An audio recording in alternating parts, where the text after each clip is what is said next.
Hello बच्चों। तो हम जो हमारा नेक्स्ट टॉपिक शुरू करने जा रहे हैं वो है ब्रेस्ट। ठीक है, हम ब्रेस्ट के बारे में पूरी ब्रेस्ट की एनाटॉमी पढ़ेंगे। उसमें देखेंगे कौन कौन से पार्ट्स होते हैं, उसकी लोकेशन क्या होती है। फिर लास्ट में हम उसकी nerve supply, arterial supply, venous drainage देखेंगे। फिर लास्ट में हम उसकी क्या क्या देखेंगे, अप्लाइड एनाटॉमी।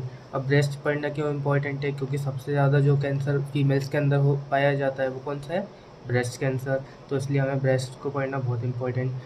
ठीक है, तो सबसे पहले हम ना डायग्राम से समझने की कोशिश करते हैं कि हमें ब्रेस्ट के बारे में क्या क्या पढ़ना है। फिर हम आगे थ्योरी वाला पार्ट हमारा कवर करेंगे। ये थोड़ा सा बड़ा टॉपिक है तो हम 2-3 वीडियो में ख़त्म करने की कोशिश करते हैं। ठीक है, तो देखो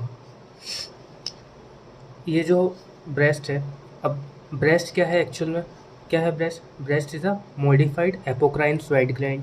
क्या है ब्रेस्ट? एक मॉडिफाइड एपोक्राइन स्वेट ग्लैंड है। ठीक है, सबको पता है ये चीज़। कहाँ पर प्रेजेंट होता है? ये हमारा ये पेक्टोरल रीजन है।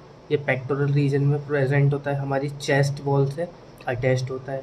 ठीक है, मेल्स के अंदर ये क्या एक्टिव होता है, इनएक्टिव होता है? इनएक्टिव होता है। ठीक है, मेल्स के अंदर ये रूडिमेंट्री होता है। अगर मान लो कि मेल्स के अंदर ब्रेस्ट का इन्लार्जमेंट हो जाए तो उस कंडीशन को क्या बोलते हैं? उस कंडीशन को बोलते हैं गायनेकोमेस्टिया। ठीक है, और ये भी चीज़ सबको पता है कि ये क्या है, ब्रेस्ट हमारा एक एसेसरी फीमेल रिप्रोडक्टिव ऑर्गन है। ठीक है, बात समझ में आई? तो हमने इसकी लोकेशन देख ली, कहाँ प्रेजेंट है, ये पेक्टोरल रीजन में प्रेजेंट है और सुपरफिशियल फेशिया में प्रेजेंट है। सुपरफिशियल फेशिया और पेक्टोरल रीजन में प्रेजेंट है। ठीक है, अब इसकी हम एक्सटेंट देखते हैं, ये कहाँ से कहाँ तक एक्सटेंड करता है। तो देखो, ये हमारी सेकेंड रिब है, ये हमारी सिक्स्थ रिब है। ठीक है, तो वर्टिकली में ये सेकेंड रिब से सिक्स्थ रिब तक एक्सटेंड करता है। ठीक है, सेकेंड रिब से सिक्स्थ रिब तक वर्टिकली में एक्सटेंड करता है। अब हम हॉरिजॉन्टली की बात करें तो ये देखो, ये हमारी स्टर्नम बोन है। ठीक है, ये स्टर्नम बोन की लेटरल बॉर्डर से, कहाँ से? स्टर्नम बोन की लेटरल बॉर्डर से मिड एक्सिलरी लाइन तक एक्सटेंड करेगा। बात समझ में आ गई? वर्टिकली सेकेंड से सिक्स रिब तक और हॉरिजॉन्टली में लेटरल बॉर्डर ऑफ स्टर्नम से मिड एक्सिलरी लाइन तक। ठीक है, अब हम देखते हैं कि देखो, ब्रेस्ट को ना हम 4 पार्ट्स में डिवाइड करते हैं, 4 क्वाड्रेंट्स में डिवाइड करते हैं। ये होता है हमारा अपर आउटर, ठीक है, लैटरल सुपीरियर भी बोल सकते हैं इसको। ठीक है, इसको बोलते हैं लोअर आउटर, ये लोअर इनर और अपर इनर। ठीक है, बात समझ में आई? तो जो ये अपर आउटर क्वाड्रेंट है ना, अपर आउटर क्वाड्रेंट से एक एक्सटेंशन निकलता है। क्या निकलता है? एक्सटेंशन निकलता है सुपीरियर लेटरली, मतलब कि ऊपर की साइड और थोड़ा सा लेटरल। सुपीरियर लेटरली में ये एक एक्सटेंशन निकलता है जो डीप फेशिया को पियर्स करता है। किसको पियर्स करता है? डीप फेशिया को पियर्स करता हुआ जाता है एक्जिला वाले रीजन में। ठीक है, क्या बोला मैंने? अपर आउटर रीजन से एक एक्सटेंशन निकलता है जो डीप फेशिया को पियर्स करता हुआ जाता है एक्जिला वाली रीजन में। उसको बोलते हैं हम टेल ऑफ स्पेंस या फिर एक्सिलरी टेल ऑफ स्पेंस। ठीक है, ये बात क्लियर है, समझ में आई हमें? ठीक है, तो और ये एक्सिलरी टेल ऑफ स्पेंस जिस अपर्चर से निकल रही है, किससे?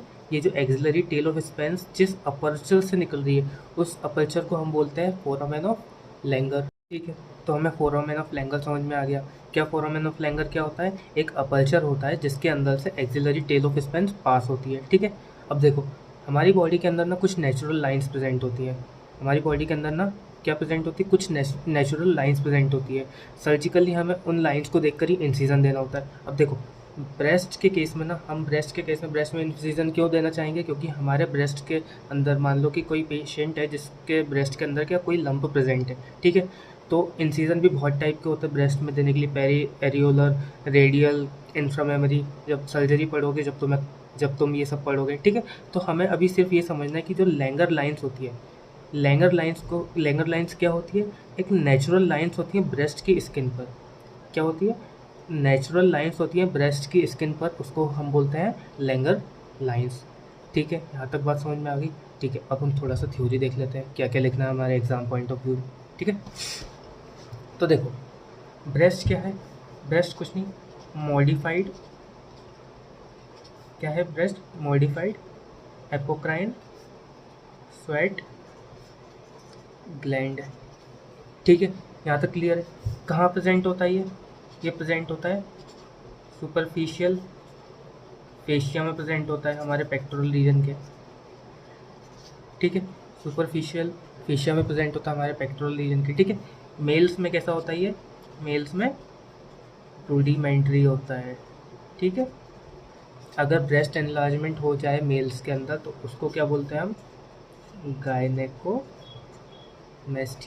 देखो ये सब ना मैं रफ के लिए लिख रहा हूँ, तो मैं जो इसके नोट्स है ना वो इंस्टाग्राम पे मिल जाएंगे, तो तुम वहाँ से देख लेना, ठीक है। तो मेल्स के अंदर रूडिमेंट्री होते हैं ब्रेस्ट ग्लैंड, अगर ब्रेस्ट एनलार्जमेंट हो जाता है तो उसको क्या बोलते हैं, गायनेकोमेस्टिया, ठीक है। और दूसरी बात क्या, एसेसरी फीमेल रिप्रोडक्टिव ऑर्गन है ये, ठीक है, सबको पता है, बचपन से पढ़ते आ रहे हैं, ठीक है।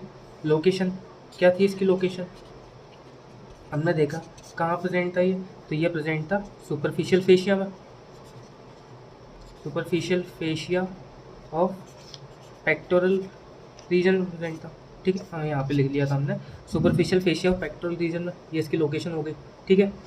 एक्सटेंड कहाँ से कहाँ तक कर रहा था ये, एक्सटेंड वर्टिकली में हमने देखा था, वर्टिकली कहाँ से कहाँ तक एक्सटेंड कर रहा था ये, सेकेंड से सिक्स्थ रिब तक, ठीक है।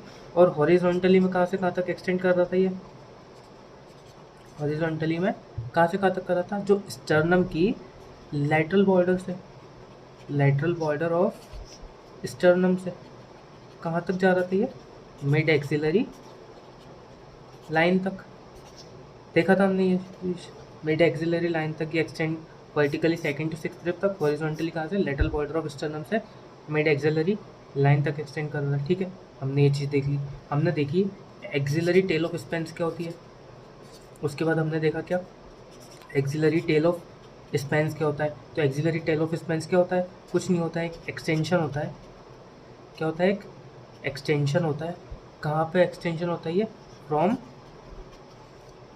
सुपीरोलेटरल पार्ट, सुपीरोलेटरल पार्ट में ये एक्सटेंशन होता है, ठीक है। फिर ये जो एक्सटेंशन है ये क्या करता है, ये पियर्स करता है किसको, डीप फेशिया को, किसको पियर्स करता है ये, डीप फेशिया को, और कहाँ चले जाता है, एक्सटेंड्स इनटू एक्सिला, पढ़ी थी हमने ये बात, ठीक है, समझ में आई, ठीक है।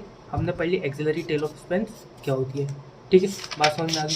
अब हम देखते हैं फोरामेन ऑफ लैंगर क्या होता है, क्या चीज़, फोरामेन ऑफ लैंगर क्या होता है, फोरामेन ऑफ लैंगर मैंने बताया था, वो अपर्चर क्या होता है, एक अपर्चर होता है, एक अपर्चर होता है जिसके अंदर से क्या पास हो रही थी, जिसके अंदर से पास हो रही थी हमारी एक्सिलरी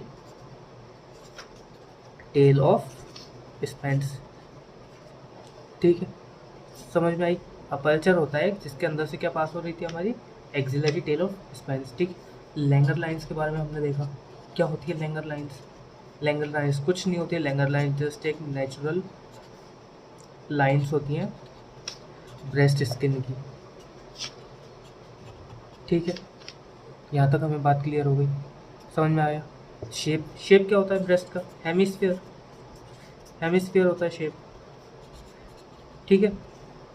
हमने ये चीज़ पढ़ ली, अब हम देखते हैं ब्रेस्ट के रिलेशन के बारे में, ब्रेस्ट के रिलेशंस, ठीक है, रिलेशंस पढ़ लेते हैं ब्रेस्ट के रिलेशंस देख लेते हैं, ठीक है। अब देखो ब्रेस्ट के रिलेशन में पेक्टोरल फेशिया होती है, पेक्टोरल फेशिया कुछ नहीं होती, डीप फेशिया का ही नाम पेक्टोरल फेशिया है, पेक्टोरल रीजन में हम डीप फेशिया को पेक्टोरल फेशिया बोलते हैं, ठीक है।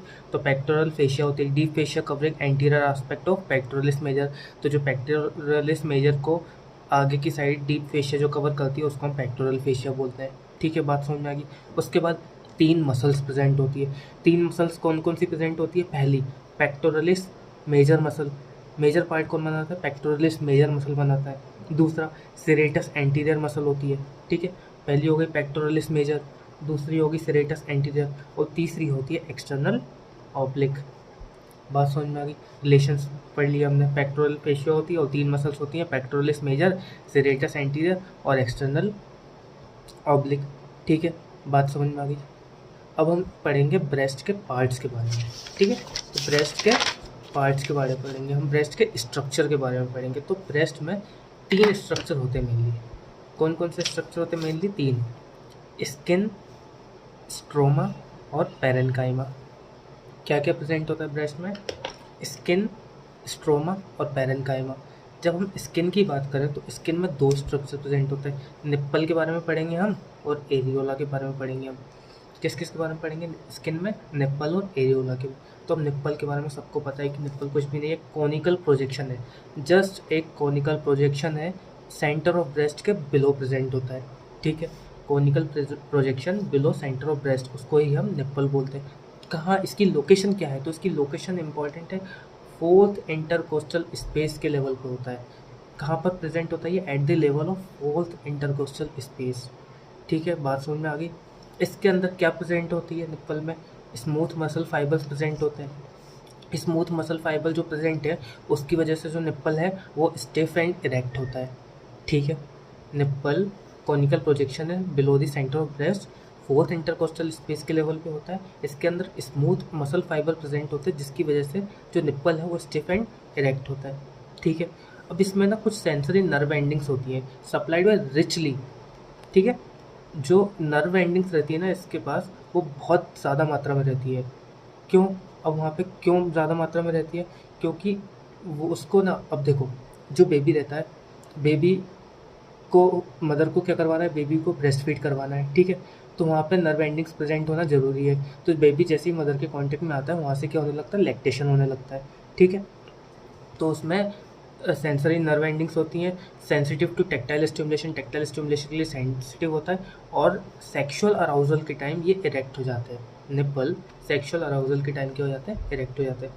अब हम एरियोला की बात कर लेते हैं। तो एरियोला के बारे में सबको पता है, जो निप्पल के सराउंडिंग एरिया रहता है उसको हम निप्पल बोलते हैं। ठीक है, इसमें कुछ सिबेशियस ग्लैंड्स प्रेजेंट होती है। क्या प्रेजेंट होती है? इसमें कुछ सिबेशियस ग्लैंड्स प्रेजेंट होती है जो क्या करती हैं? ऑयली सीक्रेशंस प्रोड्यूस करती हैं। क्या करती हैं? ऑयली सीक्रेशंस प्रोड्यूस करती हैं ये सिबेशियस ग्लैंड जो एरियोला के ऊपर प्रेजेंट है।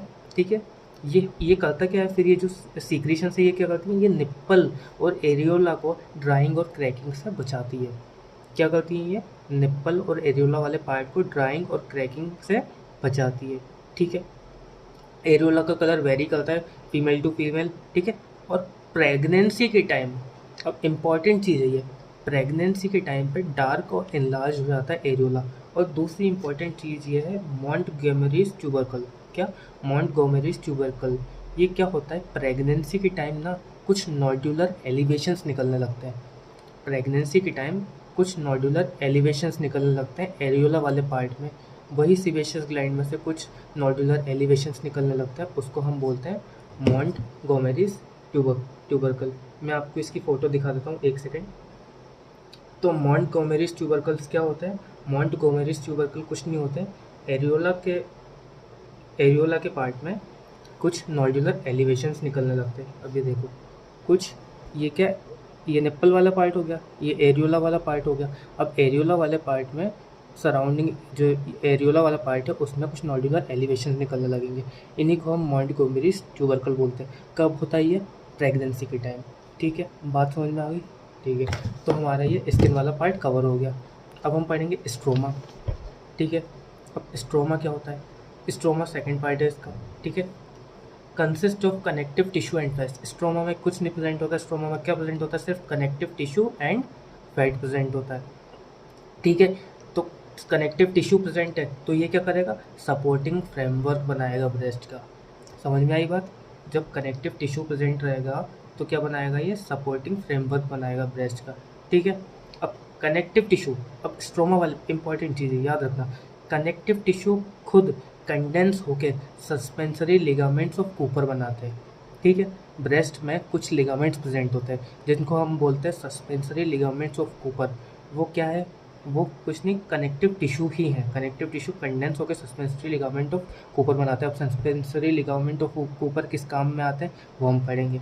ठीक है, fat is distributed all over the breast except beneath areola and nipple. यानी कि सारे के सारे पूरे के पूरे ब्रेस्ट में फैट हर जगह डिस्ट्रीब्यूट होता है, सिर्फ कहाँ नहीं होता है? तो एरियोला और निप्पल के नीचे वाले पार्ट में जो फैट है वो प्रेजेंट नहीं होता है।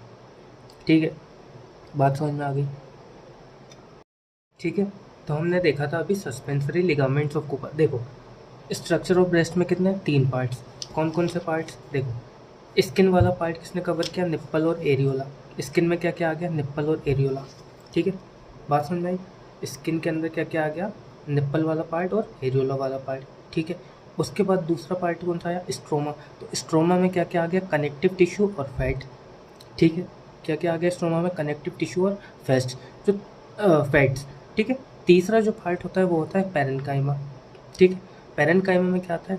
जो ये तुम्हारे लोब्स प्रेजेंट है ना, मेमोरी लोब्स, वो किस में आता है? पैरेन्काइमा में। ठीक है, तो हमने स्ट्रोमा में अभी पढ़ा था कनेक्टिव टिश्यू और फैट प्रेजेंट होता है। कनेक्टिव टिश्यू ही कंडेंस होकर क्या बनाते हैं? सस्पेंसरी लिगामेंट्स ऑफ कूपर बनाते हैं। हमने पढ़ा था सस्पेंसरी लिगामेंट ऑफ कूपर कुछ होता है। ठीक है, वो स्टोमा वाले पार्ट में प्रेजेंट होता है, हम देखते हैं। ठीक है, तो जो सस्पेंसरी लिगामेंट्स ऑफ कूपर है, ये पहली बात। तो कैसे अरेंज है ब्रेस्ट के अंदर? ये रेडियल फैशन में अरेंज है। कैसे अरेंज है? रेडियली अरेंज है। Suspensory ligaments of Cooper radially arrange है। ठीक है, ये किसको किससे कनेक्ट कर रहे हैं? ये connects dermis of skin to ducts of breast and pectoral fascia. Dermis of skin को ब्रेस्ट की डक्ट और पेक्टोरल फेशिया से कनेक्ट करने का काम करते हैं। ठीक है, तो देखो कनेक्टिव टिश्यू का मेन काम क्या था? फ्रेमवर्क बनाना ब्रेस्ट का। ठीक है, तो सस्पेंसरी लिगामेंट ऑफ कूपर का काम क्या है? प्रोट्यूबरेंस मेंटेन करते रहना ब्रेस्ट का। कनेक्टिव टिश्यू ही कंडेंस होकर सस्पेंसरी लिगामेंट ऑफ कूपर बनाया है ना, तो सस्पेंसरी लिगामेंट ऑफ कूपर का काम क्या है? Maintain protuberance of breast. बात समझ में आई? जैसे जैसे एज बढ़ती जाती है ना, तो इसकी ना सस्पेंसरी लिगामेंट ऑफ कूपर की क्या हो जाती है? एट्रोफी हो जाती है। सस्पेंसरी लिगामेंट ऑफ कूपर की एज बढ़ते के साथ फीमेल्स में क्या हो जाती है? इसकी एट्रोफी हो जाती है। तो जो ब्रेस्ट रहता है वो अपना फ्रेमवर्क, स्ट्रक्चरल फ्रेमवर्क मेंटेन नहीं कर पाते हैं, तो पेंडुलस हो जाते हैं। बात समझ में आई? तो सस्पेंसरी लिगामेंट ऑफ कूपर इसलिए इम्पोर्टेंट है। ठीक है, तीसरा पार्ट पैरेन्काइमा। पैरेन्काइमा को हम glandular tissue, memory gland proper भी बोलते हैं। ठीक है, इसके अंदर 15 से 20 लोब्स होते हैं जो रेडियली अरेंज होते हैं। ठीक है, 15 से 20 लोब्स होते हैं, रेडियली अरेंज होते हैं और कन्वर्ज करते हैं टुवर्ड्स निप्पल की साइड। ठीक है, समझ में आया? तो सबसे छोटी यूनिट एसिनाई। एसिनाई के बाद लोब्यूल्स। लोब्यूल्स किससे कनेक्ट होंगे? लोब से। लोब्स, बहुत सारी लोब्स किससे कनेक्ट होंगी? लैक्टिफेरस डक्ट से। और बहुत सारी लैक्टिफेरस डक्ट किससे आके कनेक्ट होंगी? निप्पल से। और निप्पल से ब्रेस्ट मिल्क का इजेक्शन होगा। समझ में आया? एसिनाई, बहुत सारी एसिनाई जो रहेंगी ब्रेस्ट के अंदर, वो एक लोब्यूल बनाएंगी। लोब्यूल, बहुत सारे लोब्यूल्स मिलकर के लोब बनाएंगे। बहुत सारे लोब्स मिलकर के लैक्टिफेरस डक्ट बनाएंगे। और बहुत सारी लैक्टिफेरस डक्ट आगे जाके निप्पल से कन्वर्ज कर जाएंगी और वहाँ से ब्रेस्ट इजेक्शन होगा। ठीक है, तो टर्मिनल पार्ट होता है ना लैक्टिफेरस डक्ट का, उस लैक्टिफेरस डक्ट के टर्मिनल पार्ट पे एक लैक्टिफेरस साइनस प्रेजेंट होता है। अब ये लैक्टिफेरस साइनस क्या करता है? लैक्टिफेरस साइनस कुछ नहीं करता, सिर्फ as a reservoir of milk काम करता है। क्या काम करता है? Lactiferous sinus as a reservoir काम करता है, मिल्क वहाँ पर स्टोर होता है। ठीक है, बात समझ में आ गई? तो ये हमने पढ़ा ब्रेस्ट के स्ट्रक्चर के बारे में। ठीक है, हमने कुछ इंपॉर्टेंट चीज़ें डिस्कस करी आगे। ठीक है, तो हम जो अब आर्टेरियल सप्लाई, वेनस ड्रेनेज और नर्व सप्लाई और इसका जो है बहुत ज़्यादा इम्पॉर्टेंट जो है हमारा लिम्फेटिक ड्रेनेज, वो हमारी नेक्स्ट वीडियो में कवर करेंगे। ठीक है, थैंक यू।